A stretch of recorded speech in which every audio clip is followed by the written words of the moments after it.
Welcome back! This is the fourth module in the six-part series on challenging behaviors.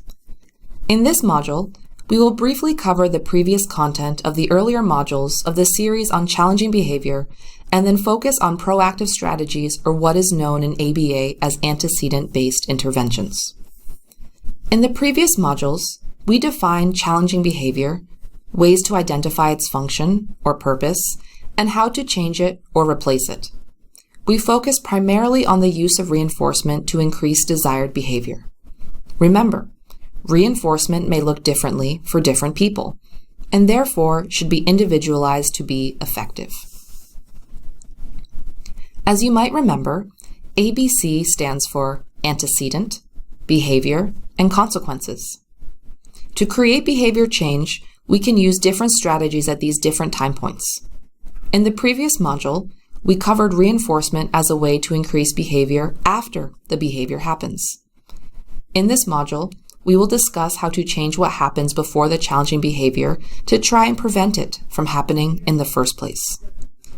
These are called antecedent-based interventions because they happen before the behaviors. We use strategies to prevent challenging behavior by changing the environment. The antecedents involve both the physical environment the child is in or the interactions that happen before a challenging behavior occurs.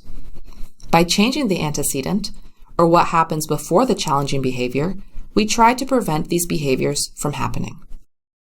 There are many antecedent-based strategies that can be used to prevent challenging behavior.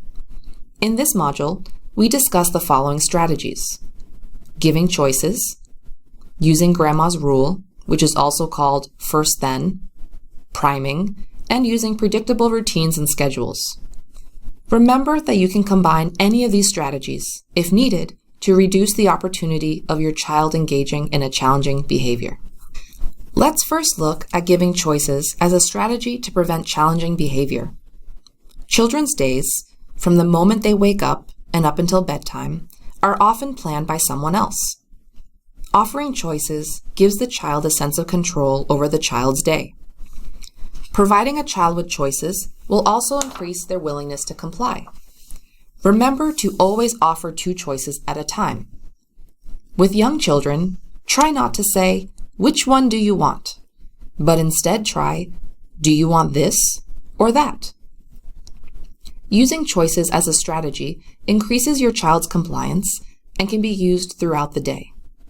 For example, which t-shirt to wear, what kind of snack to eat, or which math problem to solve first. There will be lots of opportunities to give choices, and giving frequent choices helps to prevent challenging behavior because you are sharing control with your child and giving them a say in what they want to do. Remember that both choices that you offer should be acceptable for you as well. For example, you can't ask your child, "Do you want to stay at home or go to school?" if staying at home is not really an option.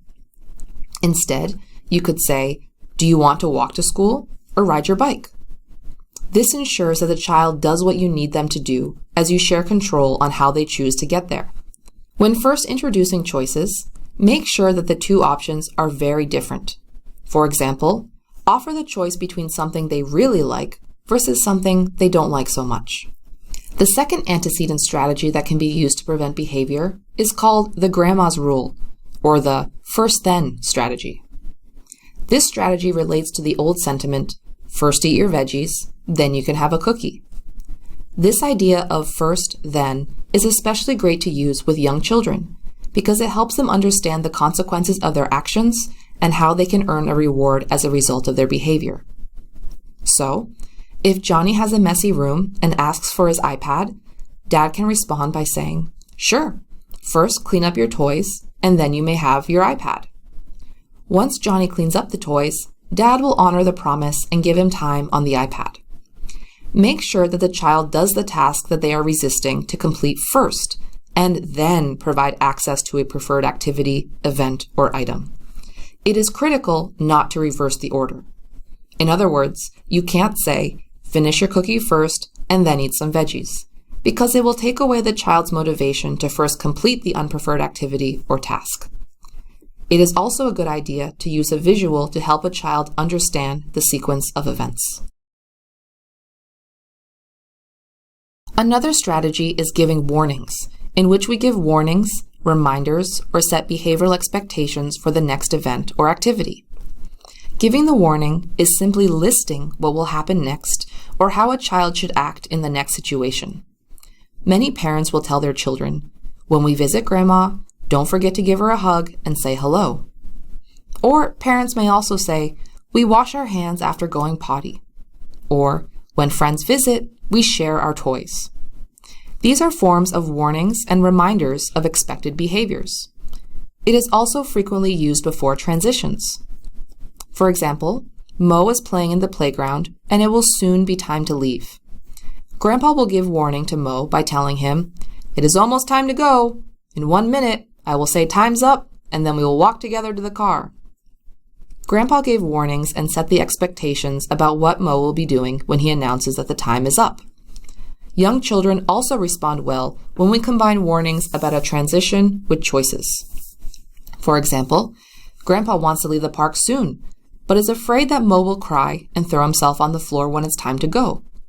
Grandpa says, "It is almost time to go.